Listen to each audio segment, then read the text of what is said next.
умеешь работать головой, пойдешь в ПТУ. Классическая страшилка родителей работает и сегодня. Только вместо ПТУ у нас работают колледжи, имидж которых, мягко говоря, невысок. Рабочие руки и наши стереотипы о среднем профессиональном образовании. Молодое поколение, умеющее что-то делать руками, бесспорно нужны экономике, нужны бизнесу. Где взять профессионально подготовленные рабочие руки, если мы не готовим ни сантехников, ни штукатурщиков, ни плиточников и не только их? Попробуем распознать, увидеть проблему среднего профессионального образования в Абхазии. Какие факты, какая статистика говорят о том, что среднепрофессиональное образование, первое, не имеет должного внимания и понимания со стороны государства в постсоветский период Абхазии? Второе, сквозь стереотипное мышление и тягу к высшему образованию увидит возможность реализоваться в замечательных профессиях, которые можно приобрести в формате среднего специального образования. Третье, и что учеба в колледжах пока не стала престижной. В Абхазии реализовывается совместная программа Евросоюза и Организации Объединенных Наций по улучшению среднего профессионального образования. Менеджер проекта от программы развития ООН Абазов Рафис, участник нашего обсуждения. Приветствую вас. Спасибо за приглашение. Качество образования. Я считаю, что это ключевой момент в деятельности любого образовательного учреждения. Следующий участник нашего обсуждения – преподаватель курсов при Сухумском государственном колледже Джемал Замула. Добрый день, приветствую вас. Добрый день. Да. Спасибо за приглашение. В поле зрения руководителя общественной организации «Национальные ресурсы» ЦИЗУГУМБа логичным образом появились главные образовательные учреждения среднего звена колледжи. Циза Каменовна, мы знаем, очень много внимания уделяет нашим колледжам, важным очень образовательным учреждениям. И ее наблюдение в процессе работы над проектами именно в этой отрасли было бы сегодня услышать здесь, в нашем обсуждении, в нашей передаче. И, наконец, наша участница, автор, журналист нашего телевидения, который реализовывает успешные проект, называется Азана, то есть профессия. Она целенаправленно изучает средние профессиональные учреждения образовательные в Абхазии. Она, в общем-то, все профессии уже, по-моему, даже прошла и делает очень успешную передачу, и делает все для того, чтобы обратить внимание и общества, и молодежи в том числе, и государства на эту очень важную проблему. Сария впервые в таком формате участвует сегодня. Спасибо большое, что вы пришли. Наверное, начнем с такой общей проблемы. Все мы прекрасно понимаем, что рабочие руки, вернее, нехватка рабочих рук, в том числе, наверное, нехватка именно квалифицированных, грамотных, профессиональных рабочих рук является глобальной проблемой. Было бы интересно сначала услышать в общем о составляющих этой глобальной проблемы и каков опыт решения этой проблемы в других странах. Если можно, вот так в целом обобщенно, я хотела бы к Рафису обратиться, чтобы он начал наше обсуждение, нашу встречу. Спасибо большое за приглашение и за организацию такой дискуссии. Давайте сделаем шаг назад, чтобы посмотреть, прежде чем говорить о профтехобразовании, чтобы посмотреть на большую картину. На большую картину влияет несколько больших факторов. Первый фактор, который я хотел упомянуть, это глобальные изменения вообще в технологиях, вообще и в экономическом развитии. Это просто глобальное. Я на всякий случай принес одну книгу, которая говорит об этом. Называется «Третья промышленная революция», написана Джереми Ривкиным, который говорит о том, что в 21 веке происходит третья промышленная революция. Это означает, появляются новые отрасли, появляются новые технологии. И для их освоения, для их решения этих вопросов нужны качественно другие рабочие руки, другие профессионалы, другие профессии, навыки и компетенции. Это большая первая такой слон, на котором стоит проблема профтехобразования. Второй компонент очень важный. очень важно, это рынок труда. Рынок труда просто меняется. Если посмотреть на такие крупнейшие издания, как Forbes, Fortune, возьмите любую экономическую газету, экономический журнал в любой точке мира, они пестрят такими устрашающими статьями: 20 профессий, которые исчезнут в течение 10 лет, 30 профессий, которые исчезнут в течение 30 лет и так далее. То есть это рынок труда меняется. Просто он меняется, и от этого никуда не деться. И третий очень важный компонент, дело в том, что в свое время был маятник, такой, я бы сказал, в рынке труда. Он повернулся в одно направление. Это произошло в 90-х годах, примерно в 90-х, в начале 2000-х годов, когда большое внимание стало уделяться именно гуманитарному блоку, когда начала строиться новая экономика, когда стало строиться рыночные отношения или рыночно ориентированные отношения, когда потребовалось огромное количество и финансистов, и юристов, и банкиров, и вот менеджеров. То есть все повернулись в тот блок, и огромное было перетекание. Тогда был огромный спрос на эти специальности. И те они и на уровне неполного высшего образования, и полного высшего образования. То есть этот блок произошел. То есть время гуманитариев. Было время, так сказать, эпоха гуманитариев. Сейчас все повернулось несколько в другую сторону. Сейчас экономику двигают цифровые технологии. Двигают люди, которые способны эти технологии запустить. То есть те, кто знает технологии, вот как говорят, железку. То есть это профессиональные кадры. И поэтому сейчас маятник коснулся в другую сторону, и огромная востребованность вдруг возникла практически во всем мире в людях, которые умеют работать, как сейчас молодежь говорит, с железкой. То есть она имеет навыки, то, что дает профтехобразование. Вот если посмотреть с точки зрения большой картины, мы сейчас сталкиваемся, что во многих регионах мира не хватает людей с хорошими профтехнавыками. Я говорю не только о нашем вот регионе здесь. Посмотрите по телевидению, уже которые неделю говорят в Англии, в США, во многих странах Европы. Просто многие вещи встали. Не хватает квалифицированных водителей, не хватает квалифицированных логистов, не хватает квалифицированных поставщиков. Стоят огромные фуры, которые некому правильно оформить. Стоят огромные контейнеровозы перед портами многих городов, потому что их просто не то, что разгрузить, это сделают экраны, но нет людей, которые правильно все это могут оформить, все это сделать, то есть людей, которые умеют работать с железкой. Так что это глобальная проблема. Но эта ситуация связана с демографическим контекстом, или же есть другие причины, почему не хватает рабочих рук?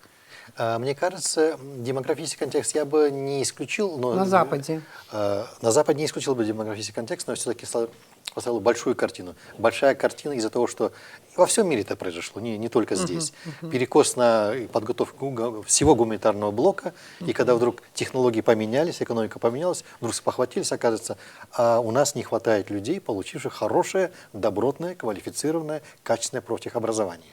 То есть вот этот переход, перетекание, он пока вызывает вот дефицит Он рабочих начался рук. не так давно, Да. он ускорился из-за ковида, и поэтому вот сейчас мы столкнулись, весь мир с этим столкнулся.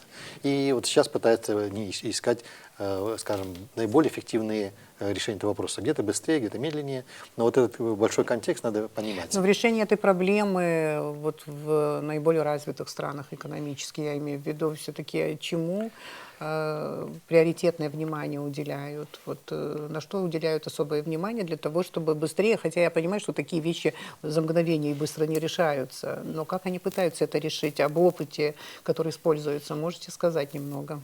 Но вы знаете, для того, чтобы ускорить этот процесс, еще несколько лет назад, например, я знаю опыт некоторых западноевропейских стран и опыт, например, США.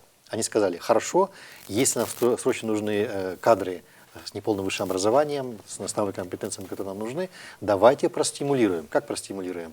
Сейчас, например, многие колледжи, это называется на локальном уровне, в США, они дают образование бесплатно.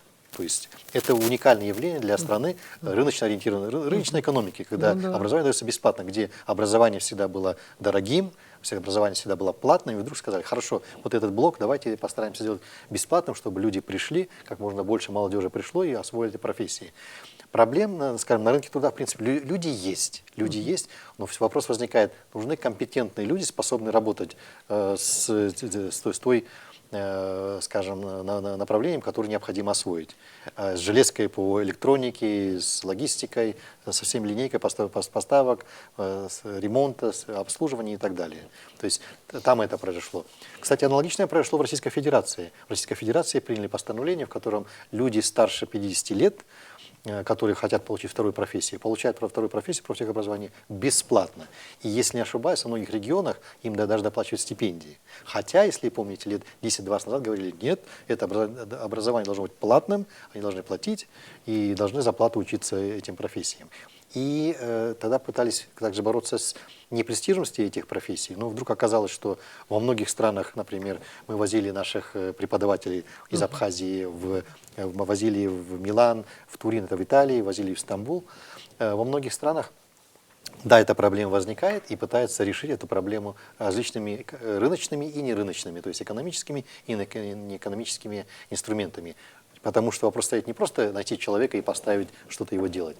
Необходимо найти людей квалифицированных, которые квалифицированно сделают, скажем, вот электропанель, чтобы она не сгорела завтра, чтобы она обслуживала и целый, может, дом, целое здание, целый офис, может быть, целый город. Она была квалифицированно настроена, запаяна, сделана, и чтобы все пользовались плодами этой работы. Спасибо большое. Если есть что добавить, пожалуйста, высказывайтесь. А так, после этого вопроса мы перейдем к нашему местному контексту, к абхазскому, попробуем распознать вот нашу проблему, связанную со средним профессиональным образованием, с профтехобразованием. Ну, Рафис может и продолжить, как он видит наши проблемы, насколько они решаемы. Вы знаете, если мне, так сказать, конечно, вот все вам уступают считать, что вы это сделаете очень профессионально. Но я думаю, еще должны услышать слова практика от господина Джамала. Потихонечку все подключатся, Да, я думаю, еще продолжат вас. Давайте скажем так. Местные проблемы, проблемы этого региона заключаются в том, что сдвиг на рынке туда начал происходить еще до ковида, а ковид просто ускорил эти моменты. Необходимо очень многие сектора, скажем, малого, среднего и даже большого бизнеса правильно, квалифицированно обслуживать, чтобы он правильно, квалифицированно развивался двигался вперед. Чего не хватает? В принципе, людей хватает. Не хватает квалифицированных кадров. Я обычно такую цифру привожу. Вот недавно мы провели исследование по динамике рынка труда в этом регионе, в Абхазии. Примерно вот если вернуться к демографии, в Абхазии примерно 60 тысяч молодежи мы называем возраста колледжского образования, то есть от 17-18 до 29-30 лет, 60 тысяч.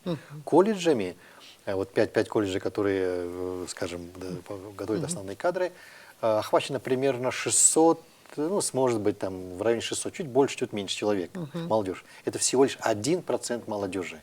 То есть который получает более-менее квалифицированные навыки. А для того, чтобы рынок труда был насыщен и так далее, вот какой процент должен быть? Как минимум 30%. Это получается не просто в 2, в 3, в 10, в 30 раз надо увеличить количество молодежи, которые имеют навыки и компетенции. Возьмем, наверное, далеко не будем ходить. Каждый из вас, каждый из нас здесь сидящих, у него есть место, где мы живем. И, согласитесь, колоссальная проблема. Что случилось с электрикой? И с днем, с огнем не сыщешь электрик, который вы доверите свое электрическое оборудование, кондиционер или, скажем, какой-то, ну, Нагревательный прибор. Или даже, если у вас линия света перегорела, надо искать хорошего человека, который, вы скажете, ага, я могу доверить ему или ей, чтобы это мне сделали. Или много таких вещей. Ну, скажем, вода, сантехника тоже кафель, найти, это тоже большая проблема. Это просто проблема. Да, согласитесь, и вот помните, я говорил о том, что памятник перешел в другую сторону. Если раньше зарплаты в гуманитарном секторе были выше, на порядок или даже на порядки выше, чем в других секторах экономики, потому что тогда было не хватало, тогда было востребовано, тогда был такой спрос. Сейчас маятник перешел на другую сторону.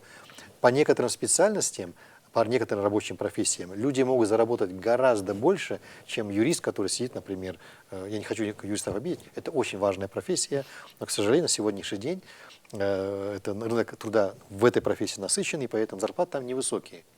вот ты разговаривал с сантехниками, с электриками разговаривал. Хороший электрик может зарабатывать в месяц гораздо больше, иногда в разы больше, чем квалифицированный юрист.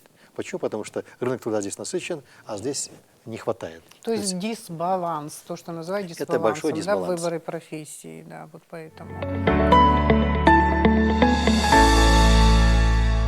Почему вот в такой даже ситуации пока еще не наблюдается нужный такой приток, скажем, абитуриентов в наши колледжи? Почему идет мало народу в колледже? В некоторых колледжах и, по-моему, еще вот в Гудаутском ПТУ, наверное, здесь кто лучше разбирается в этой ситуации, мне подскажут, на некоторые специальности вообще в этом году не пришло людей, то есть не было приема.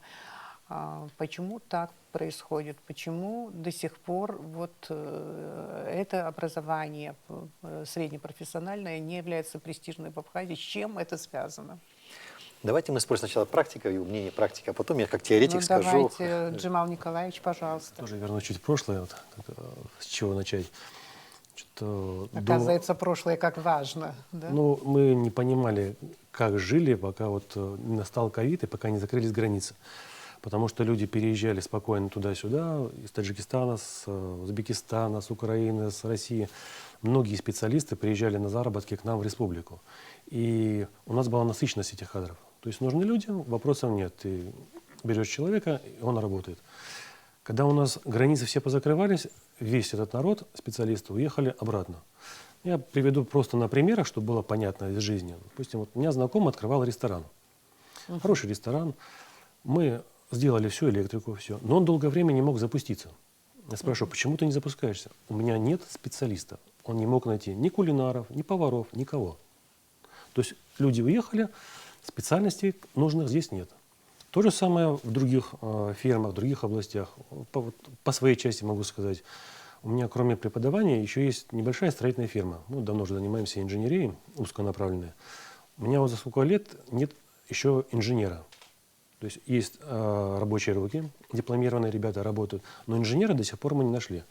То есть оттуда могут приезжать, уезжать, а вот наших ребят привести как бы вот на такую должность никак не можем. Ну, в общем, дефицит инженерных работников, скажем так, вообще наблюдается во многих странах, может быть, даже во всех странах это происходит, но у нас все эти годы, насколько я понимаю, мы об этом, кстати, неоднократно говорили в своих передачах, подготовка и технических кадров, инженерных кадров целенаправленно не занимается никто, ни вузы, ни государство и так далее. Хотя, конечно, я так думаю, что на лимитной основе по целевому назначению поступают, скорее всего, ребята, но поступает, наверное, не так много, и возможно, что после окончания нет никакого контроля, и они не возвращаются, значит, обратно в Абхазию. Вот, возможно, вот это тоже одна из важных причин, почему мы, наверное, тоже не причина, это объяснение того, почему так происходит.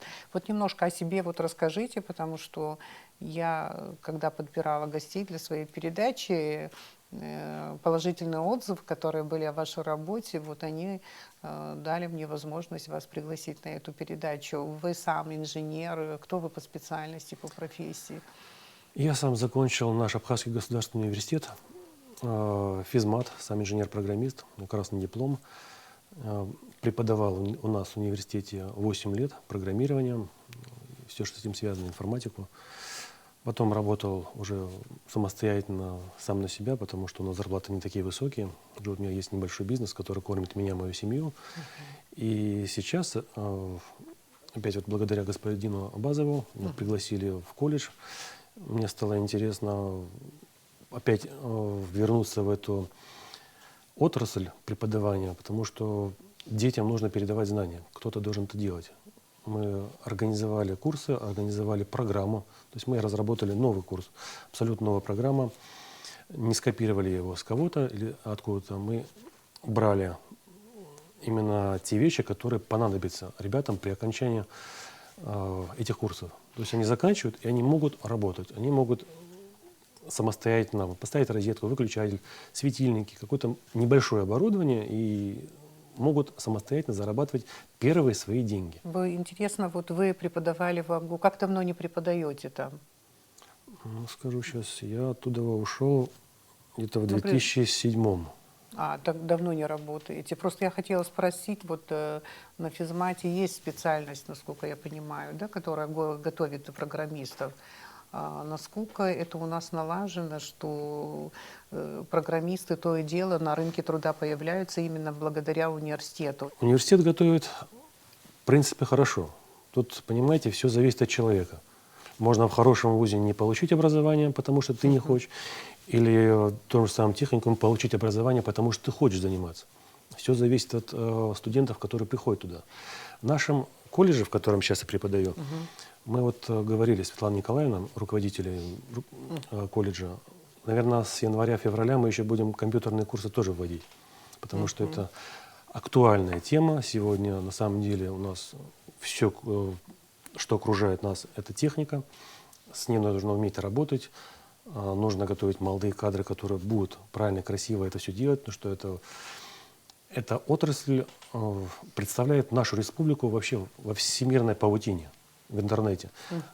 Что люди заходят и смотрят, как красиво сделано, что мы предоставляем. И вот эти ребята, которые научатся делать это красиво и правильно, это наше лицо. Ну, Коля затронула вопрос университета, до какого-то логического конца этот разговор я должна довести. Я просто знаю там многих преподавателей, которые там работают, и от Гура Каба, и Андрея Абухова. Мне кажется, там есть хорошие кадры, которые могут это сделать. Да.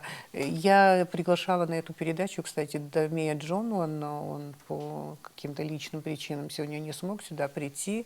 Я как раз-таки хотела ему задать вопрос, поскольку он возглавляет не колледж, а возглавляет центр, который практически он создал своими руками. Это не государственный центр, понятно. Он сам подбирает свои кадры и прочее. И хотелось бы узнать, кто у него работает, кто эти программисты-айтишники, которые преподают, и центр уже пользуется, в общем-то, большим спросом. И поэтому хотелось бы знать, это айтишники, скажем, программисты, которые заканчивают наш университет, или это те кадры, которые вернулись из России после окончания вузов. Конечно, хотелось бы это знать, но сегодня, к сожалению, этот вопрос остается без ответа. Да. Теперь я хочу вот вернуться к проекту, в котором менеджером уже года 3, наверное, да, Рафис, вы работаете. Я думаю, что вот сейчас все мы вместе можем вокруг этого проекта поговорить, потому что и я знаю, что и Циза Каменовна очень много знает о вашей работе. Она нам, наверное, тоже со своей стороны расскажет, как на эту работу она смотрит. И Джамал Николаевич, вы вот пересекаетесь и так далее, и он тоже знает о вашей работе. Но сначала хотелось бы, чтобы вы рассказали об этом проекте, хотя вот должна сказать, что вот наш канал все время информационно сопровождает вот события, связанные с этой работой, с этим проектом и так далее. Мы изначально одной из задач своих или направлений работы, вот Сария не даст мне соврать, определили, вот так и, кстати, появился проект, который она реализовывает. Мы понимали и понимаем значение этого звена образования для экономики, для бизнеса, для общества, для государства. Да. И поэтому и нам на самом деле интересно, как этот проект появился и почему именно вот такой вот проект, потому что у нас есть проблемы и в школе, да, есть проблемы, скажем, и с высшим образованием, там тоже хватает проблем, а вот вы занимаетесь именно проектом, связанным с развитием среднепрофессионального образования. Расскажите. Вы знаете, начну, наверное, такой фразы всем известной, но я думаю, она очень хорошо подходит к нашей ситуации. В свое время Архимед сказал: «Дайте мне точку опору, я переверну мир». Ага. Мне кажется, профессиональное образование является той точкой опоры, которая поменяет, может перевернуть всю линейку малого и среднего бизнеса. Малый и средний бизнес во всем мире – это точка, где создаются рабочие места, где люди находят себе работу, зарабатывают. Кто-то зарабатывает на хлеб с маслом, кто-то зарабатывает на хлеб с икрой, но это позволяет людям найти свою экономическую, социальную нишу для того, чтобы быть успешным. А когда люди успешные могут обеспечить себя, свою семью, своих близких, и по линейке пойти, так сказать, в свое общество.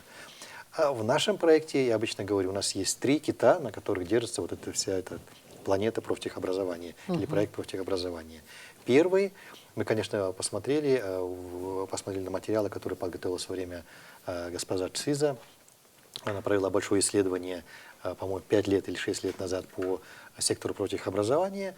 И мы увидели в этом отчете, потом в отчетах международных экспертов, через круглые столы, что первый сектор, это, конечно же, надо улучшить само состояние профтехобразования. Это ремонт и оснащение оборудованием.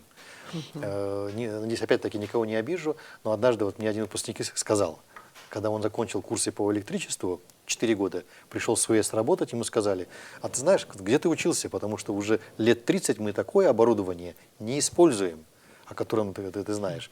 Давай, и ему пришлось заново обучаться уже современному оборудованию, которое существует, скажем, в городе Сухуми. То есть, поэтому, конечно же, ремонт, чтобы было нормальные физические условия и поставка хорошего оборудования, добротного оборудования, которое позволит подготовить молодые кадры для работы на рынке труда, вот это является первым китом, на котором основывается наша программа. Вторая, конечно же, составляющая очень важная – кадры, чтобы люди были способны работать на этом оборудовании. Некоторое оборудование у нас уникальное просто. Мне некоторые люди приходили и говорили о том, что вот господин Джамал подтвердит, оборудование, которое мы поставили для обучения по специальности электрик, оно является одним из самых лучших в этом регионе. Вы это поставили в каком колледже? Мы поставили это в Сухумском государственном колледже, и там целый класс оборудован именно под подготовку электриков на всех уровнях. Ну, если говорить по техническим компонентам, от 2-го разряда до 9-го разряда, там не будет, конечно, оборудовано, 3-4 хороших добротных разряда люди могут получить образование. И нам нужны кадры, способные работать с этим оборудованием. И в городе Сухуми, и в Кварчале, и в Гале. Везде, где мы работаем, конечно же, мы работаем для того, чтобы эти оборудования не стояло, чтобы эти классы не были закрыты на ключ, а использовались. Это означает, большое внимание уделяется подготовке, перед подготовкой повышения квалификации преподавателей, чтобы они знали о современных течениях, своих новых технологиях. Мы провели курсы по повышению компьютерной грамотности, по использованию цифровой технологии компьютеров в образовательном процессе. Мы повезли на образовательные поездки, чтобы люди посмотрели, как в колледжах за границей, в самых лучших колледжах Европейского Союза используют новые технологии для того, чтобы, скажем, улучшить и качество образовательного процесса. Это второй кит. И третий кит, конечно же, молодежь. И здесь вот то, что вы затронули, больной вопрос. Как привлечь молодежь, чтобы она приходила в колледжи? Чтобы она приходила в колледжи. Запас демографический есть. Вот как бы, чтобы больше пришло, как бы их заинтересовать, чтобы было им, скажем так, не просто пришли. Сейчас железками или красивыми стенами никого не удивишь. А вот чтобы они увиделись, чтобы было им интересно. То есть для этого нужны интересные преподаватели, интересные программы, может быть, краткосрочные, может, кружки, но чтобы студенты пришли ради своего интереса и продолжили образование, уже полное образование по той или иной специальности. Может быть, другие рычаги. Может быть, чтобы, конечно же, когда хорошее оборудование, интересное оборудование, было бы интересно. То есть, как привлечь молодежь. Я помню, когда мы возили, ну, это было по другой программе, молодежь и преподавателей в Барселону. В Барселоне, там просто в том колледже, в который мы пришли, был просто конкурс, огромный конкурс на поступление в колледж. Почему? Потому что они нашли один механизм. То есть парни, которые приходят, и девушки, кстати, которые приходят изучать автомеханика, автодело, электродело, работали над созданием прототипа электроавтомобиля гоночного кара. То есть для любого молодого человека нажать на газ, чтобы спину как прижало к сидению, это просто. А когда вы сами делаете, мне кажется, любой молодой человек просто будет стоять в очереди. И плюс ко всему они пытались экспериментировать с роботроникой. То есть создавали робот механический, который может этим вещами управлять. То есть и человек управляет, и робот вот его сажает, ну, в образе человека делает. Это привлекла молодежь, то есть, так сказать, в основном парней, но и девушек, которые занимались этим делом. Привлекли девушек. Как привлекли девушек? Заключили договор с одной престижной организацией. Я никого не рекламирую, если назову эту организацию, можете вырезать. Компания называется «Зара». То есть, ну, многие девушки, наверное, это знают. Они не делают, не шьют одежду, не делают дизайн. Они отрабатывают какую-то строчку в, как называют, Детали. какую-то деталь. Но представляете, когда девушка приходит с своими подружками и говорит, а вы знаете, я учусь и работаю одновременно с компанией Zara. Или любую, назовите другую компанию, это престижно. Престижно, как То бы, есть да. девушки уже просто там... Мы знаем по одежде. Да. И, кстати, и парни туда пошли, потому что это дизайн, это интересно, это престижно. Когда приходишь домой, учишься не просто в профтехобразовании, а учишься вот на такую, по престижному направлению, делаешь интересное дело. Можешь показать свою строчку, там, можешь показать деталь своего дизайна. То есть были найдены механизмы, когда привлекали именно студентов, чтобы как можно больше молодежи приходило. Ну, давайте небольшую рекламу сделаем, опять-таки. То, что мы делаем. Через неделю мы собираемся пригласить бывшего ректора Политехнического университета Португалии. Его зовут Хосе Квадрадо. А вот и его студенты тоже, для того, чтобы были много молодежи, которые работали именно вот по рабочим специальностям, по автомеханике, по обслуживанию электрооборудования в автодело, они собирали прототип Феррари. Прототип вот именно по дизайну Феррари. То есть собирали машину, чтобы она была собрана, чтобы они могли участвовать. Она действующая модель, чтобы ребята, которые собрали, могли гоняться на них, ну как там, по каким-то трассам. Отбоя нету от молодежи, которая занимается. Ну, это тоже реклама другой компании теперь уже. Будем рекламировать. Нет, я не говорю, я говорю инструменты привлечения молодежи, для того, потому что молодежь придет там, где им интересно. Если учебный процесс, вот мне опять-таки господин Джамал подтвердит, электродело это очень сложное дело, там это надо нудно часами, десятками часов, сотнями часов изучать, как правильно построить пайку, схемы и все остальное. Но это ведет к тому, что вы занимаетесь, это часть интересной работы, которой вы занимаетесь. Вы тогда готовы посвятить десятки и сотни часов, чтобы изучить эти схемы, чтобы ваш интересный кар поехал и обогнал кар ваших конкурентов с другого курса. Да, то есть вот мы пытаемся найти какие-то механизмы, чтобы молодежь привлечь. Ну, сейчас, поскольку вы работаете с этими колледжами, при колледже преподает еще вот Джамал Николаевич, и никто из вас, по-моему, не скажет, не ответит на мой вопрос, если я спрошу, а люди какого возраста в основном, вот преимущественно, скажем, да, преподают в этих колледжах? Ну, Сария, ты не обращала на это внимание? Много молодых в колледжах? Или все-таки там работает старшее поколение, среднее? В этом смысле можешь высказаться? Вот интересно. Да, вот если говорить о преподавателях, то, конечно же, это в основном старшее поколение. Я мало где встречала молодых преподавателей. В основном это, да, уже люди, которые по 30, по 40 лет работают в колледжах. И вот что касается вот как поменять, все-таки я считаю, что это осознание людей больше всего. Вот нужно, нужно понимать, что это огромная перспектива, действительно, потому что даже сейчас, в обычное время, мы сталкиваемся сами с дефицитом хороших электриков. Допустим, мы сразу ищем контакт хорошего электрика, приличного сапожника. Мы вот очень, я считаю, что все-таки это вот от осознанности. Очень обычно как у нас схема? Закончил школу, дальше высшее образование. Понятно, что опытные преподаватели, они, наверное, нужны в любом возрасте, но тем не менее, разве не молодая кровь, которая нужна вот влиться туда и которая должна сделать работу в колледжах, деятельность этих колледжей, но более, скажем так, творческой, как модно сейчас говорит, более креативной. Я не знаю, что вы скажете, но мне кажется, что колледжи нуждаются именно в таком вливании. Цизыки Амановна, пожалуйста. Дело, конечно, за 5 лет, которые мы проработали по всей Абхазии со всеми колледжами, оно дало очень большие результаты. Сегодня уже по-другому смотрят родители, уже по-другому относятся в школах, когда, ой, я своего сына не могу поставить в ПТУ, он должен получить высшее образование. Получив высшее образование, он вдруг становится водителем маршрутки или еще что-то. Это их не волнует.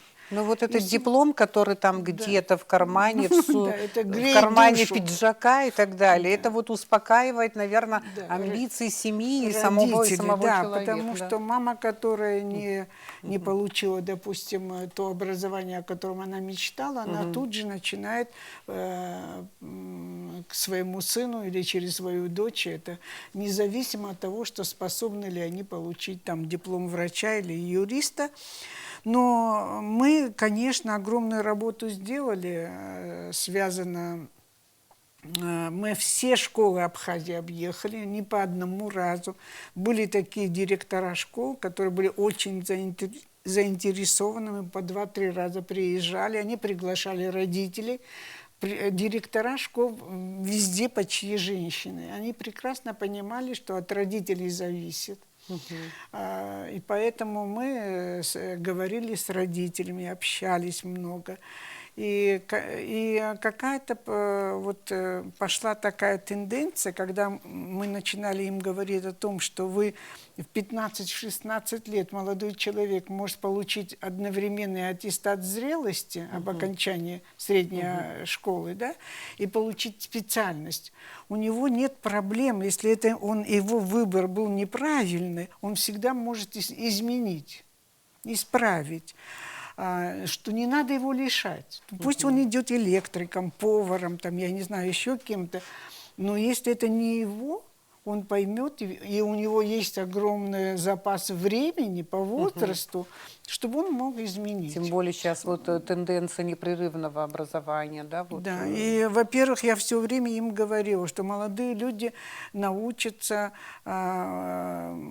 выберут себе специальность. Второе, они начнут практическую работу, они будут получать деньги за свой труд, они научатся быстро считать, тратить. Свои деньги очень тяжело молодым людям, да всем тратить. А когда это мама, папа или кто-то еще подарил, дал на карманные расходы, они очень быстро расходятся. Ну, мы сделали, я считаю, что огромную работу, и оно имеет сегодня уже, я могу с уверенностью сказать, что уже достаточно много желающих получить среднее специальное образование. Но то, что вот какой-то переворот нужен был, и нам помогла международная организация, конечно, это просто... Я первые 2 года приглашаю без конца руководителей колледжа, они все нервничали, они говорили, ну зачем нас собирать, что мы уже устали от этих круглых столов. И вдруг потом появляется господин Абазов, который выслушал всех очень спокойно. Знаете, очень важно, когда человек хочет понять, а не просто, что он обязан, приехал, спросил и уехал. Ну, нам повезло, что вдруг в Абхазии оказался господин Абазов, который очень, мне кажется, он мог приехать и в 9 вечера, и в 8 утра, и поинтересоваться, почему там вот так происходит, а здесь так. И это привело к тому, что после многих встреч, что и сам он, посмотрев все наши колледжи, все в Абхазии, все колледжи посетил, увидел, в каком ужасном состоянии находится все. Ну, сами здания, аудитории.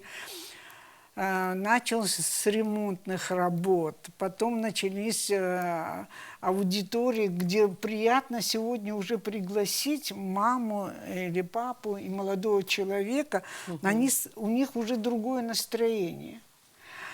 Потом появилось оборудование. Но я без конца уже, Светлана Николаевна тоже постоянно говорит о том, что я постоянно оды благодарности в адрес Абазова. Но за многие годы, что международные организации работали в Абхазии, у нас, конечно, впервые такое. И ремонтные работы очень серьезные. Я помню, как вы на крыше поднимались и работали там со всеми мастерами, и как аудитория, какого цвета должна быть, чтобы человек зашел, ему было приятно. Ну и очень много вот таких вещей, которые мы с радостью, весь наш труд, несколько лет, которые мы работали, уговаривали родителей, педагогов, старшеклассников, вдруг восполнилось тем, что мы уже можем сказать, пригласить и показать, что есть. И мы этим занимались. Очень многие школы, была у нас возможность, мы их привозили, старшеклассников, показывали возможности. Ну, по сути, это профориентационная работа получается, да? Да, Вот да, это вот очень важно. Да. Профориентационная Я хотел добавить работа. одну фразу, или, так сказать, один момент. Дело в том, что одном из приоритетов, мне кажется, в каждом мире необходимо выделять приоритет, чтобы это был, куда как можно больше направляется усилий. Одним из наших приоритетов нашего проекта, совместного проекта ЕС ООН по улучшению профтехобразования в Абхазии было создание центра, по-английски называем Career Guidance Center, центр карьерной ориентации, мы так называем, куда это хорошо оборудованное помещение, очень красивое, очень элегантное, очень молодежное. Там молодежь может сесть на подоконник, может сесть там на столики и официальные, и неформальные, и кофейные столики. Очень много учебного материала мы привезли, разложили, где и студенты, и школьники, и их родители могут поговорить, обсудить по рабочим профессиям. У нас появился цикл, мы решили здесь 3 инструмента таких общения, чтобы привлечь молодежь, и их родители, мне кажется, адекватно, также важно. Показываем фильмы, периодически показываем какие-то фильмы, на которые приглашаем людей, чтобы они посмотрели на мир, как он движется вперед. Организуем круглые столы, где студенты шумят, там, высказывают свое мнение. Третье, организуем какие-то, может быть, такие молодежные, молодежь называет это тусовками, где молодежь может прийти выпить кофе и обсудить какие-то свои моменты, которые их интересуют, и высказать пожелания. Пожелания, вот, например, вывезли в некоторые гостиницы, чтобы молодежь пошла, посмотрела, как реально гостиница работает, какие профессии там задействованы, какие там работы могут возникнуть, какие зарплаты, какая работа. Тут, в принципе, вот опять-таки, вместе с профсоюзом мы организовали визит в некоторых организациях, куда люди, студенты пришли и посмотрели, ага, мы можем себя приложить в таком-то формате. И в этом отношении наш, конечно, центр карьерной ориентации, мне кажется, может послужить, вот начал служить, вот только что запущен, начал служить и будет служить именно вот такой ориентацией, чтобы как можно сделать привлекательным или создать место, платформу, где молодежь может обсудить все преимущества, плюсы и минусы рабочих профессий. Ну да, это комплексный очень подход. Вот, если более конкретно вот сказать о проделанной работе, да, вот в рамках этого проекта, вот в каких колледжах или какие колледжи были охвачены вашим проектом, ремонт зданий, ну, наверное, я не знаю, частичный ли ремонт, потом, что касается оборудования, компьютерной техники и так далее. И, насколько я понимаю, в ряде колледжей вы создали лаборатории. Что это за лаборатории, можно было бы рассказать, пожалуйста? Вы знаете, есть такая древняя восточная мудрость. До горы можно дойти одним прыжком, но если будете прыгать далеко, вы можете поломать ногу. А можно пойти через 100 малых шагов. И тогда может, дорога будет не прямой, но вы дойдете до этой горы вполне обязательно безопасно. Дойдете обязательно. Да, да. Поэтому выбрали вот такие малые шаги, и первые 3 малых шага – это выбор 3 специальностей, которые мы максимально поддерживаем. Максимально поддерживаем. Это в условиях Абхазии, это, конечно же, сектор гостеприимства и кулинарное направление. В этом отношении большая работа была проведена в Абхазском многоотраслевом колледже и в Гальском колледже, где кулинарное направление создали современные, мы называем, кулинарные лаборатории, когда приходят, например, люди из ресторанов, из кафе, из гостиниц, они говорят, это самое лучшее оборудование, примерно 85-90 квадратных метров, лаборатории, напичканные самым современным кулинарным оборудованием. Там даже, по-моему, вот вместе с госпожой Циза проводили эксперименты по молекулярной кухне, Да. о которых даже я не слышал. Молекулярно создавали спагетти, молекулярно создавали икру такую, Да. фруктовую, там это было просто интересно. Вот это направление, которое мы поддержали в Абхазском многоотраслевом колледже, поддержали в Гальском колледже и какое-то частично поддержали в Гудаутском ПТУ. Там их кухня была очень маленькая. Мы небольшую, так сказать, поддержку оказали в ремонте такого небольшого заведения. Но из примерно 10 квадратных метров, 10-12 квадратных метров, сейчас у них, по-моему, 28 квадратных метров площади, которые они могут использовать для обучения в этом направлении. И недавно они прислали мне хорошую фотографию, где вот показали, какие блюда молодежь с удовольствием изготовила. И парни, и девушки просто вот на перегонки готовили там, по-моему, пирожные и салаты. Второе направление – это электродело. Конечно же, нашим флагманом является Сухумский государственный колледж, где вот поставили, полностью оборудовали с ног до, как мы говорим, с пола до потолка современным оборудованием, где вот преподает господин Джамал, где вот мы уже несколько групп пропустили через краткосрочные курсы, чтобы были определенные навыки, компетенции и возможность получения второго разряда, базового разряда по работе с электричеством. Такую же программу мы поддерживаем в Гальском колледже, там тоже одну лабораторию создали, помогли создать. В пилотном формате там уже были курсы, мы собираемся, скажем, привести специалистов из Сухума в Гальский колледж, чтобы как-то укрепить и учебные программы, и образовательные процессы, и привлечь молодежь, и, скажем, местных молодых людей, и школьников в это направление. То есть там мы это сделали. Третье направление, которое экспериментально мы развиваем, это сектор, скажем так, все, что связано с цифровыми технологиями. То есть есть сейчас шикарный кабинет по компьютерному делу в Сухумском государственном колледже, очень хорошо оборудованный. Базовое компьютерное оборудование мы передали Абхазскому многоотраслевому колледжу. А базовое оборудование, особенно когда Кварчарский колледж столкнулся с проблемой ковида, и когда потребовалось охватить молодежь, которая находится не близко от колледжа, далеко от колледжа, цифровым образованием, онлайн-образованием, мы передали какую-то часть оборудования для онлайн-обучения и подготовили их кадры для работы с онлайн-обучением в Кварчарском колледже. То же самое мы сейчас завершаем в Гальском колледже, то есть какое-то базовое оборудование передали, какие-то базовые вещи они делали по цифровому образованию, онлайн-обучению. Но сейчас мы намереваемся усилить это направление, и думаю, к концу года у них уже условия для вот этого направления будут гораздо лучше. Из этих три шага таких основных, и у нас есть маленький такой шаг, который, я надеюсь, станет очень большим, вырастет в большое дерево. Кстати, нашим символом является такое дерево знаний. Дело в том, что, насколько я знаю историю образования этого региона, я просто долго внимательно изучал все, что доступно, и книги, и публикации, и статьи, и на интернете, что можно было найти. Здесь было два группы профтехучилищ, ПТУ и СПТУ. ПТУ – это профтех, СПТУ – сельхоз, сельского направления. Сейчас ни одного.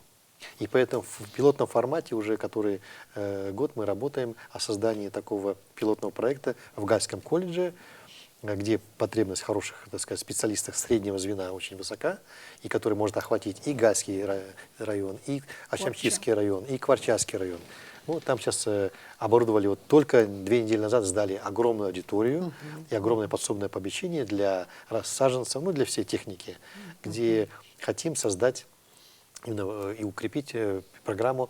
Опять-таки, я знаю, что здесь была хорошая история по экспериментальным научным институтам, организациям в селекционном процессе, в агропроцессе.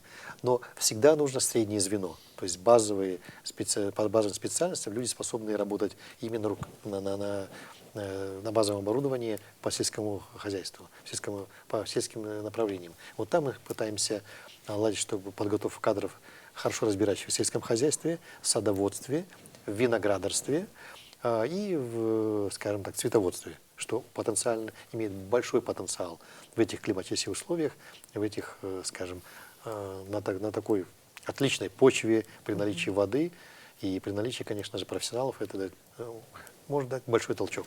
Да, кстати, вот в советское время в том районе сельскохозяйственный техникум, если не ошибаюсь, Очегварский. Очегварский, к сожалению, его не осталось. Я помню, это было, конечно, давно, но он пользовался очень большим спросом. Вот, Преподавали молодежь там вот из очень этого региона, ну, восточных регионов, скажем, Абхазии, очень многие заканчивали этот техникум. Ну вот сейчас я хочу Джамала Николаевича и Усари вот спросить, они ну, общаются с молодежью, да, с учащимися. Вот интересно, какое у вас сложилось впечатление вот о них, поскольку люди часто думают, что молодежь, которая вот выбирает эти профессии, она, ну, ей некуда было идти. Они пришли туда, в эти колледжи, потому что в университет поступить они не могли. Вот и отношение к ним, соответственно, вот из этого вот проистекает.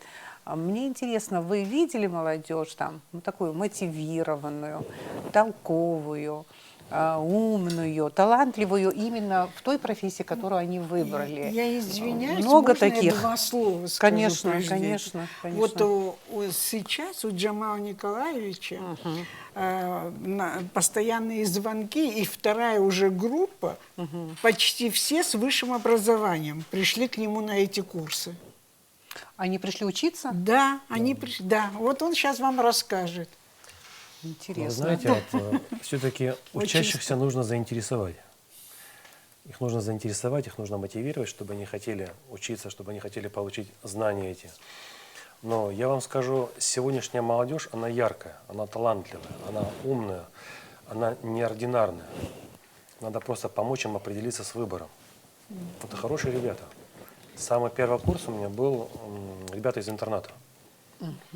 Вот, они все закончили хорошо, у них у всех горели глаза, поэтому мне хотелось давать и еще раз давать. Вот у каждого курса 1 либо 2 лекции я еще даю в подарок, потому что они просят, я не могу отказать. Мы не работаем просто, Прекрасно отучились, просто. как бы вышли. Мне интересно с ними общаться, и им интересно. Это диалог, а не монолог. И вот сейчас у нас программа заканчивается уже в этом году, но я разрабатываю курсы уже на следующую ступень, что это процесс бесконечный, нужно совершенствоваться, нужно идти вперед. У нас программа рассчитана на 32 часа. Но для электрика это, можно сказать, ничего. Это основа. Надо много чего еще изучить, чтобы стать полноценным, грамотным специалистом. И вот сейчас я готовлю такие курсы уже на следующий год. И если, как сказал, тоже вот, даже не будет финансирования, интернатовским ребятам я делаю подарок, они придут и бесплатно им 2-ю ступень буду давать. Это ребята, которые хотят учиться. Спасибо большое, Саре, что можете сказать по этому поводу, да. Вообще, вот из выпускников вот этих вот колледжей очень многие действительно преуспели, я могу сказать, потому что вот за год, пока вот мы снимали эту передачу, были действительно ребята, которые горели своей профессией, своей работой, и даже были моменты, где была карьерная лестница, то есть он начинал так, а вот уже как бы его повысили. И когда их спрашиваешь, там, довольны ли вы своей заработной платой, очень часто слышишь такой ответ очень даже, то есть это такой редкий ответ для нашей страны на самом деле. И, конечно же, если говорить о студентах колледжа, есть, конечно же, были такие, есть, я думаю, на сегодняшний день, которые как второй вариант, то есть не смог поступить на высшее, вот пришел в университет, не смог поступить в университет, пришел вот в колледж. Конечно, очень многие неосознанно выбирали профессию, потому что ну, мама подсказала, папа захотел. Были такие случаи, когда они говорили, что вот мои родители не хотели, чтобы я вот пришел в колледж учиться, потому что там у мамы было высшее, у папы, а я вот все равно, говорит, на своем. Единственное, что вот один момент, вот очень часто после того, как они заканчивают колледж, проблема с трудоустройством. Вот, допустим, руководство не может их обеспечить, и хотя бы, чтобы была какая-то встреча с потенциальными работодателями, это тоже очень важно, потому что очень многие из них очень стеснительные, робкие, и когда они заканчивают колледж, они не знают, куда идти, куда обращаться, что делать. Зачастую такие примеры бывают, вот это вот как это наболевшим. Ну вот закон экономики, спрос и предложение, вот в данном случае, вот на этом рынке как работает? Кто все же, вот она подняла сейчас сейчас очень важную проблему. Более востребован вот из ваших наблюдений. Ведь кто-то легко находит работу, а кто-то, наверное, вовсе и не может найти. Вы знаете, дело в том, что наши сегодняшние колледжи, руководители, у них нет связи между работодателем и учебным заведением. Это очень мешает, конечно. Но сейчас они Ну, а начинают... им что мешает иметь связи?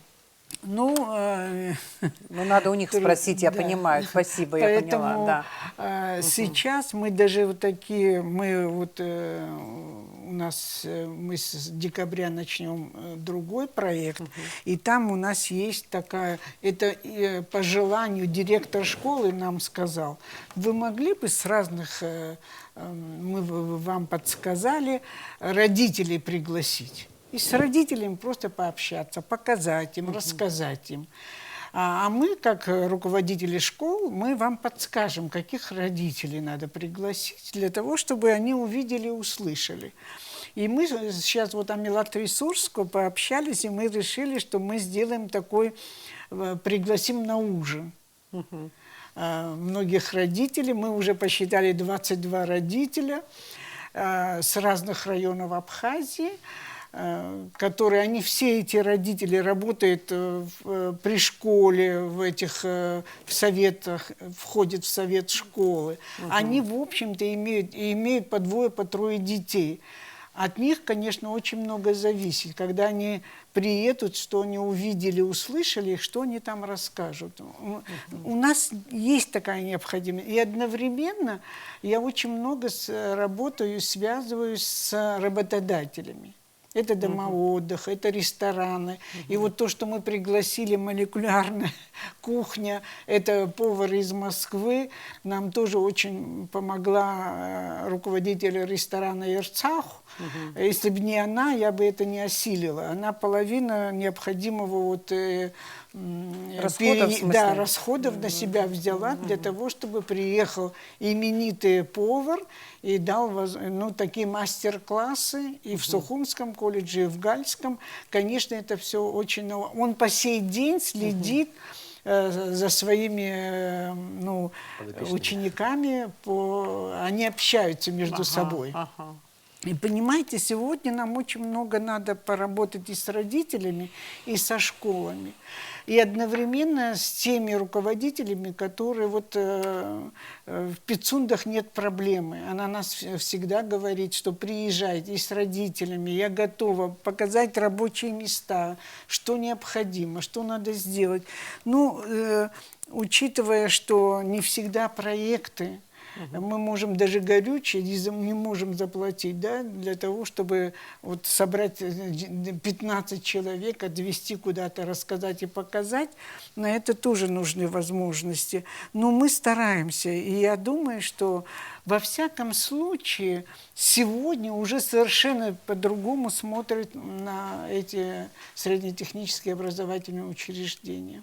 Ну, по крайней мере, нам хочется, чтобы это было так. Да. Вот, интересно, пожалуйста, вы хотели сказать что-то? Да, мы недавно ездили благодаря господину Абазову в Турцию с образовательной миссией, посмотреть, как происходит процесс образования вот в Стамбуле, в университетах, в колледжах.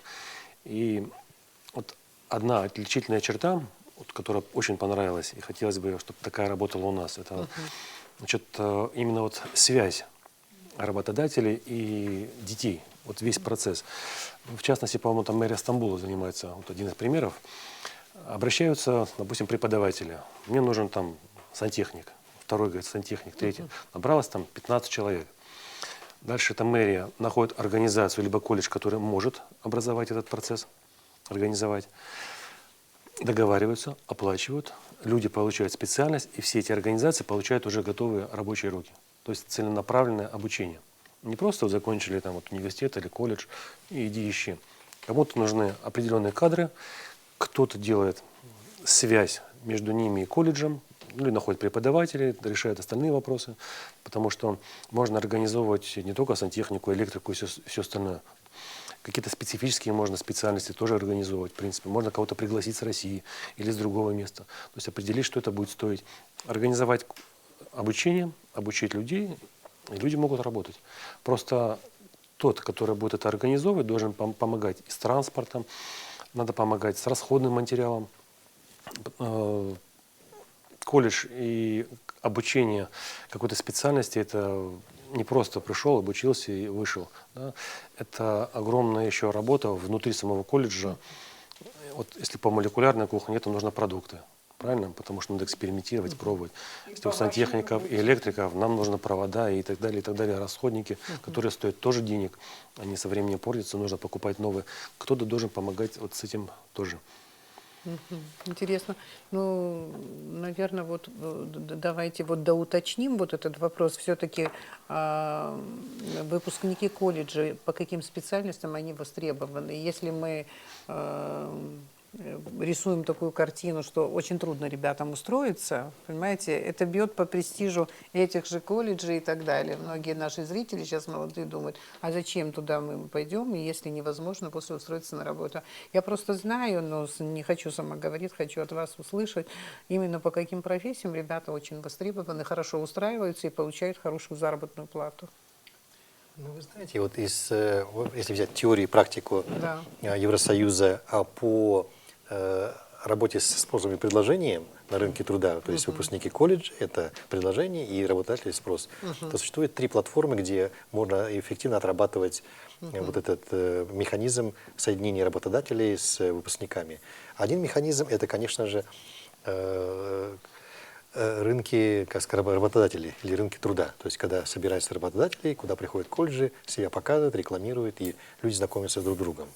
2 года назад, еще до ковида, мы организовали большой рынок колледжей, колледж фэйр называется, который прошел в Сухуми, когда большинство, практически все колледжи участвовали со своим материалом, со своими студентами, со своими показательными материалами, там, приготовили еду, сделали сварку, там, сделали какое-то электрооборудование. Это одна платформа. А другая платформа — это родительские комитеты. То есть в этом возрасте молодежь, конечно же, нуждается в какой-то, скажем, ориентации. От кого эта ориентация может прийти? Это, конечно же, от родителей. То есть родители, когда с родителями идет целенаправленная работа, вот госпожа же только что сказала, я знаю, что были встречи с родителями до этого. Если поставить это на системную основу, то можно как собрать платформу, где родители сами где-то работают. Родители где-то кого-то еще знают. То есть это один из механизмов, когда можно сказать, вот смотрите, вот есть выпускники, вот есть молодежь с профессиями, которые можно устроить и нужно устроить на работу. Это вот второй механизм. И третий механизм, конечно же, каждый колледж, мне кажется, это на будущее, должен быть центр профтехориентации или карьерной ориентации, куда приходят работодатели, не знаю, вот они приходят, смотрят, могут рассказать о своей организации, о своей компании. Рекламируя среди молодежи, вот потенциально вы можете быть у нас. Это касается любой организации.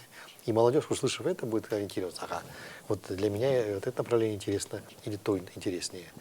Ну, а говоря о конкретных профессиях, отвечая на ваш вопрос уже, так сказать, с конкретными цифрами, от директора Абхазского многоотраслевого колледжа я знаю, что до 80% выпускников Абхазского многоотраслевого колледжа это кулинары-кондитеры, это вся линейка кулинарной профессии, они устраиваются на работу в течение первых 3-4 месяцев после окончания колледжа.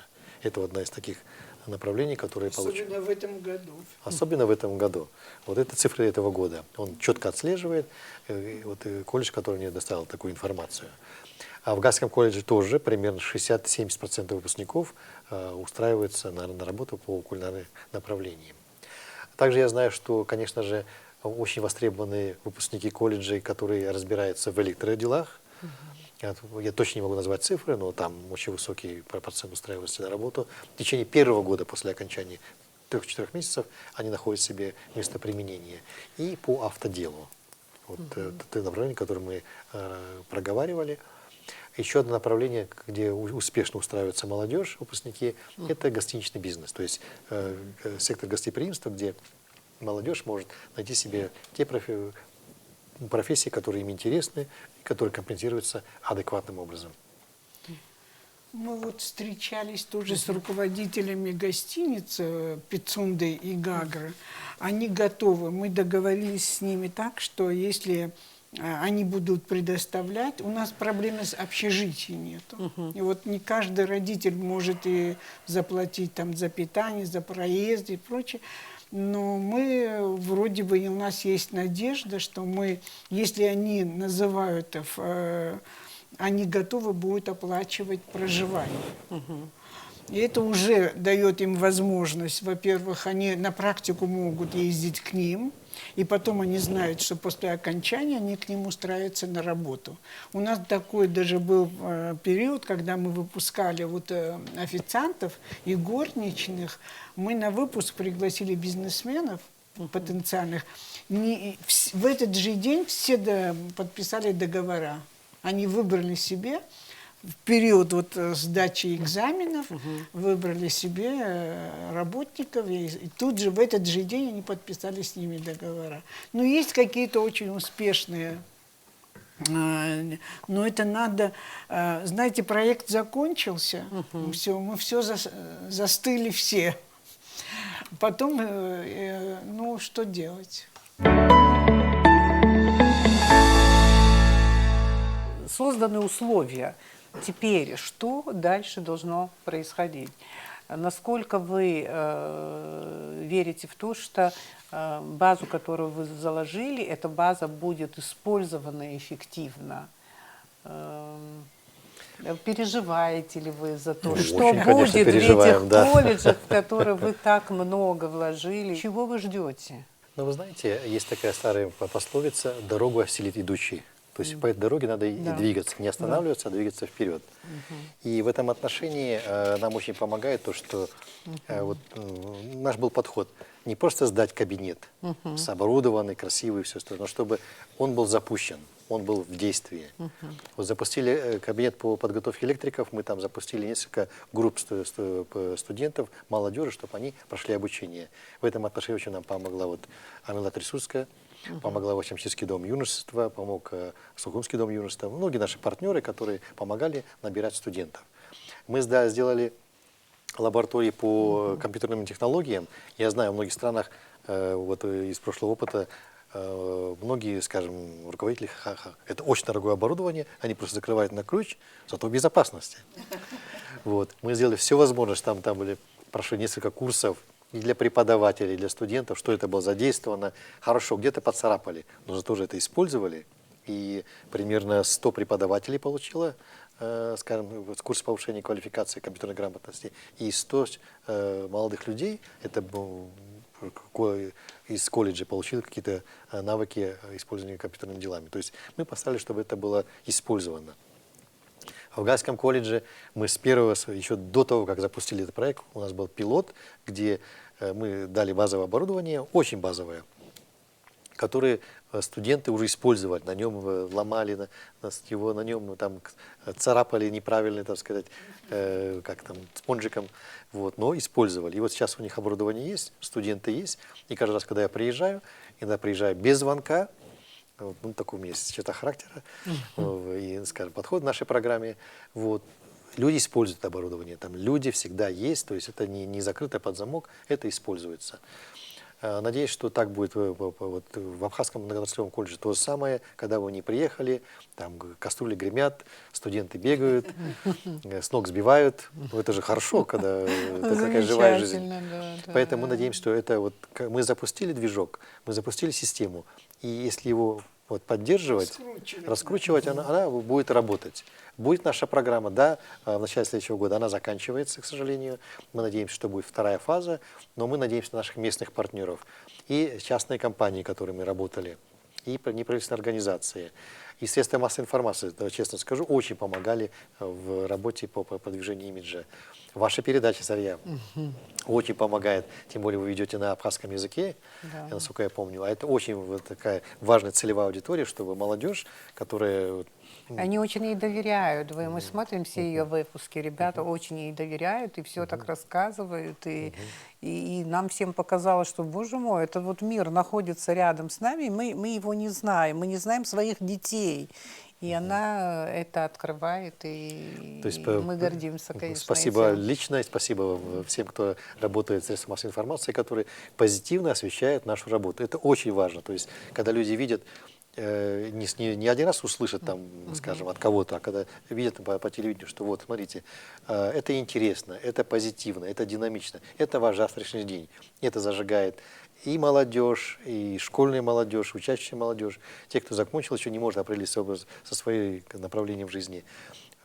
Даже тех, кто закончил университет, зажигает, и особенно их родителей. Когда это будет постоянно на слуху, мне кажется, престиж профтехобразования будет повышаться, и будет больше людей идти в систему профтехобразования, чтобы получить навыки рабочих профессий, навыки малого и среднего бизнеса, предпринимательства, чтобы надеяться не на кого-то, а на себя и со своими навыками, со своими компетенциями, как зарабатывать, как я обычно говорю, Да. на хлеб с маслом. Да. И желаю, Спасибо. конечно, чтобы заработать еще и с икрой. Если решить многие вопросы, которые тут прозвучали и не прозвучали тоже, конечно, мы не обо всем сегодня сказали, потому что и времени не так много на эфир, потому что мы можем наскучить зрителю тоже, поэтому желательно, наверное, сегодня уже вот завершить наш разговор, но пока еще есть несколько минут, и я хотела бы обратить внимание на то, что вот Джамал Николаевич сказал о том, что вот мы хотим в колледже открыть IT-курсы, да? Это очень важно, потому что мы знаем, кто один-два человека, которые в Абхазии попытались это сделать, у них это очень успешно, значит, вот и идет. И, конечно, к вам в колледже придут ребята, тем более, что колледжи, о которых сейчас мы говорили, там созданы благоприятные условия для этого, чтобы компьютерная техника просто там в пыли, там, скажем, не отдыхала, значит, не дремала, да, и все остальное тоже, чтобы там кипела жизнь и так далее. В общем-то, надо, видимо, руководству колледжа тоже вести себя более гибко и отвечать на вызовы, которые диктует время, наша реальность. И если одна специальность, скажем, она как-то не идет, не получается, абитуриентов нет и так далее, не удается привлечь их внимание, им это неинтересно и так далее, надо стремиться открывать другие специальности, которые более востребованы. В принципе, колледжи могут и ребят подготовить, да, вот к жизни, к профессии, и в то же время могут и заработать тоже. Поэтому я думаю, что везде нужны люди, которые генерируют идеи, которые инициативны и так далее. Поэтому я думаю, что это не случайно вы сказали, вы над этим думаете уже, да? Мы работаем, уже готовим программы, чтобы в следующем году, с января, с февраля запустить. Старшеклассники – это будущие либо студенты вуза, либо студенты, учащиеся колледжа. Да? Вот что-то должно такое происходить, вот, наверное, да, вот в старших классах для того, чтобы ребята, которые окончили школу, если даже они никуда не поступили, чтобы они не остались без работы, да, чтобы нашли себе применение. Можно это начать еще в школе. Это на самом деле мы как раз планируем об этом сделать передачу. Как вообще в наших школах формируется профориентация, на каком уровне? На самом деле трудолюбие нужно воспитывать с самых ранних времен. Вот в советское время, например, вы все прекрасно знаете, как это было. Да, она говорит о советском времени. А я наслышана. Вот, кстати говоря, Рафис тоже часто ссылается на советский опыт, так что видите, как важно все. Все-таки со школы, скорее всего, любовь нужно развивать к труду, трудолюбие. И, не знаю, я считаю, что лучше, намного лучше быть хорошим поваром, чем просто плохим юристом. Поэтому я надеюсь, что у колледжа хорошее будущее. Да, ну благодаря твоей работе в том числе, я так думаю, да. Но... Я думаю, что нам телевидение поможет, и Сария в лицей-интернат, не только и в Колдахварске, и в Ачимчирске мы будем вас приглашать для того, чтобы те, которые закончили, истории их успеха. Одновременно очень важно, чтобы вот такого, молодая девушка приходит к ним, и им легче общаться. Они больше будут делиться с ней, чем, допустим, я, которая, что бы я ни сказала, они немножко по-другому. А это другой уровень. Она, как их ровесница, они ее больше и услышат. И, конечно, мы будем надеяться, что мы в будущем будем сотрудничать. Да, опыт и молодость, они должны идти вместе. Ну, на самом деле, у нас вообще-то на телевидении есть еще один проект, возможно, вы на это не обращали внимания, называется «Загизлоу». А «Загизлоу» это означает вот как бы человек, который Всё. умеет делать все, универсальный, имеется в виду человек. Это была наша идея, и что это была за идея? Значит, мы считали, что вот еще в подростковом возрасте молодые люди, девочки, мальчики должны научиться очень многим трудовым навыкам, которые потом им в жизни помогут. Потому что многие, ведь мы знаем, заканчивают школу, даже яичницу себе сварить не могут, а уезжают учиться, и там, оказавшись в общежитии, они абсолютно дезориентированы и не знают, с чего начать и так далее. Поэтому многим вещам можно научиться еще в школе, поэтому сейчас наши ведущие очень креативно делают эту передачу для того, чтобы ребятам было интересно все, в том числе и подоить корову, скажем вот так вот.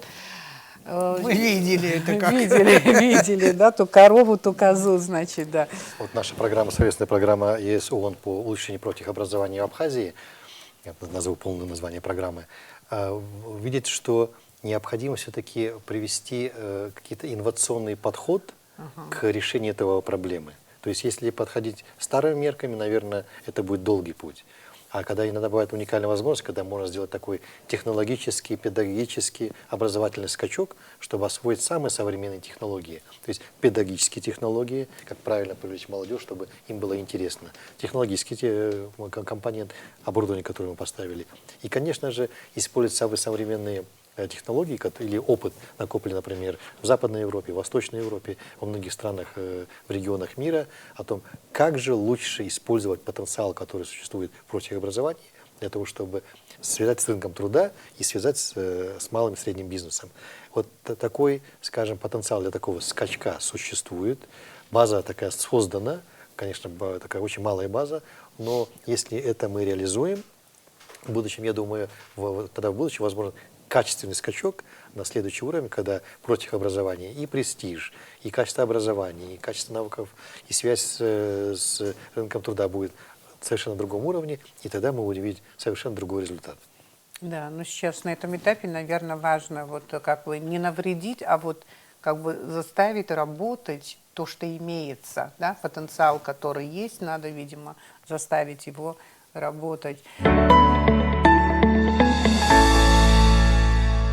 Какие главные вопросы должны быть каждый раз на повестке дня для среднего профтехобразования, для того, чтобы вот то, о чем мы говорим, что профессии рабочие, они должны стать престижными, поступление в колледж, оно не должно быть простым, скажем так, на основе конкурса и так далее, чтобы добраться до этого уровня. Вот. Что нужно сделать, просто перечислим. Каждый из вас, наверное, считает, что вот эта задача, она все-таки первоочередная. Но начну я с себя. Я считаю, что все-таки очень часто нам мешает везде и всюду, наблюдается это везде буквально, консервативное, инерционное отношение к своему делу, к своей работе. И поэтому очень важно поломать эту инерционность с помощью вливания молодых кадров, которые смогут дать толчок, и в конечном итоге, в перспективе, все это может серьезно измениться. Вы знаете, конечно, любая работа хороша, это на словах хорошо сказать, но для того, чтобы добиться успеха в любом деле, нужно приложить усилия. Усилия первое – это знание. Приобретенные знания, если они достойно были, обязательно будет успех. Я просто все время одно и то же говорю. Если мы хотим, всегда, никогда не будет дома квартиры без света, без ремонта. Всегда найдутся, мы будем искать и сантехника, и электрика, и лифтера, и паркетчика. Но они придут со всех сторон, с Армении, с Украины, с России. Но важно Ведь все, кто приходит, мы все время жалуемся, нам все здесь не нравится. Но они приезжают, хорошо зарабатывают, и некоторые даже пытаются остаться здесь. Это очень влияет на нашу демографию, на нашу языковую среду. Мы от этого теряем. Поэтому, если патриотизм заключается не в том, чтобы с флагом бегать, а для того, чтобы мы все возможные профессии осваивали, все наши многонациональная страна, мы выйдем на очень хороший уровень. И я надеюсь, что мы сделали уже такую большую работу, которая уже не может остановиться. Работать над тем, чтобы изменить сознание людей, чтобы они стали выбирать редкие профессии все же. Конечно же, это зависит в большей степени от колледжа. Это всегда материально-техническая база, это более современный подход, это пиар, в то же время этим колледжам всем нужна реклама в первую очередь. И все вот это вот в совокупности, и профориентация в школах наших, я думаю, что все это в конечном итоге принесет к хорошему, к тому, что вот все хотят. И я думаю, что вот среднеспециальные профессии будут востребованы. Государство должно помогать. Это и интернет-ресурс, это и соцсети, и работа напрямую, и через школы, и в колледже можно приезжать в гости, смотреть, какие есть классы, какое есть оборудование. У нас есть сегодня уже что показать. Есть и специалисты, которые будут учить, поэтому надеемся, что дети будут приходить, будут обучаться, мы к этому готовы. Единственное, нужна помощь Министерства образования, чтобы оно нас поддерживало в плане, наверное, все-таки и зарплат, и расходных материалов, что это все как бы непосредственно связано с качественным образованием. И молодые ребята тоже будут приходить преподавать, если у них будет зарплата. Знаете, если упрощенно говорить, я бы сказал, что можно выразить одним словом. Вот вы абсолютно правы, кадры. Но кадры в 4-й степени. Помните, мы изучали это в двойной степени, в тройной, 4-й степени. Почему? Математику, алгебру хорошо помните. Почему? Это первый уровень, конечно, должны быть менеджеры-управленцы, которые делают именно, правильно управляют колледжем, правильно строят весь управленческую линейку с частными предприятиями, с малым бизнесом, с работодателями, то есть всю линейку, всю выстраивают. Это должен быть управленческий персонал, кадры, которые это умеют делать на качественно хорошем уровне. Второй как уровень кадров, это, конечно, преподавательские кадры.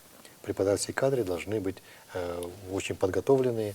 Конечно, должна быть система, где было сбалансированы и молодые кадры, которые придут в профтехобразование, и опытные кадры, которые сохранят, так сказать, стабильность. Вот эта комбинация опыта и молодежного задора, энтузиазма, мне кажется, может зажечь такой движок, запустить, что профтехобразование станет динамичной средой для того, чтобы развиваться вперед. Третий уровень, конечно, кадры молодежи. То есть дело в том, что, конечно же, их надо готовить хорошо, чтобы они были подготовлены, потому что многие профессии, они связаны с той же математикой, почему я назвал 4-й степени, с теми знаниями каких-то технологий, и поэтому, конечно, должны быть хорошо подготовлены и мотивированы на учебу. И 4-е кадры, я бы назвал, это кадровый состав, такой потенциал очень важный, это родители. Это очень важный кадровый потенциал, потому что это второй уровень, эшелон преподавателей, потому что преподаватели преподают на занятиях, а если дома сидят родители, которые подгоняют своих детей, чтобы они лучше учились, это будет просто система, которая на самом деле поднимет всю систему профтехобразования в Абхазии на качественно новый уровень. В России, кстати говоря, я вот для зрителей, для молодых людей должна вот сказать, обратить внимание на то, что многие ребята, которые поступают на эти технологии вот в вузах, на информационную безопасность, инновационные технологии и так далее, компьютерная безопасность, они сначала заканчивают колледж. В колледже они получают очень хорошую базу, и без этой базы, кстати говоря, в вузе начать с нуля вот и освоить, вот успеть, вот скажем так, вот войти и так далее, это очень сложно, и поэтому кто пришел туда после колледжа, у них, кстати говоря, учеба идет более успешно и легко. И поэтому, если в наших колледжах, кстати, вот как раз-таки курсы будут по IT-технологиям, по информатике, если будут готовить ребят, пусть какие-то курсы небольшие и так далее, но если там будут хорошие специалисты, Я думаю, что это будет очень востребовано. И для тех, кто собирается строить карьеру в высшем учебном заведении тоже. Знакомство с состоянием дел в колледжах. Вот в последнее время пыталась вот с разных сторон, в общем-то, от разных источников получить информацию. Показывает, что колледжи несколько отдельно, параллельно существуют с нашей системой образования.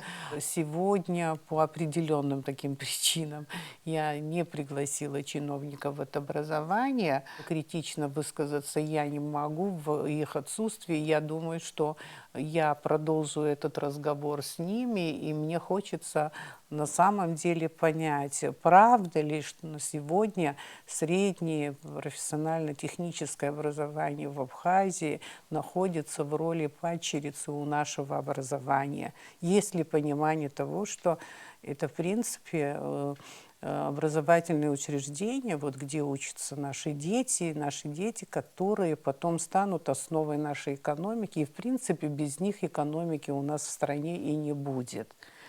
Спасибо вам большое. Это была Аргама. До свидания.